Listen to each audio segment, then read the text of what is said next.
যে ভগবান শিবের যত অবতার আছে তাদের কিছু কিছু কর্মকাণ্ড, তাদের কিছু কিছু কাজ যা খুব ভয়ঙ্কর হয়।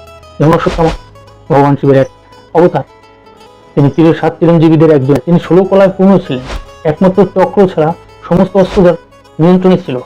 সেই মহাভারতের মহাযুদ্ধ শেষে পাণ্ডব বংশই শেষ করে দিল, পঞ্চপাণ্ডবের সন্তানকে শেষ করে দিল। একদিনের মাত্র সেনাপতি হয়ে সমস্ত যুদ্ধ শেষ করে দেওয়ার মতো ক্ষমতা রাখতেন যে অশ্বত্থামা।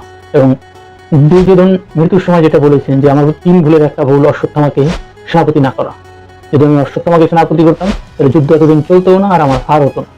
তো সেই অশ্বত্থামা এত বড় যোদ্ধা, তিনি এই কাজটা তমগুণের অংশী হয়ে করলেন এবং এটা করা দরকার ছিল। এটা না করলে পুরু বংশ হয়তো ধ্বংস হয়েছিল, পাণ্ডু বংশ, তাহলে সে মহাভারত কিভাবে হতো? এটা ভগবানেরই চাল, কিন্তু ভগবানের সেই চাল বাস্তবে পরিস্ফুটিত করতে যার দরকার তিনি শিব, ভগবান শিব।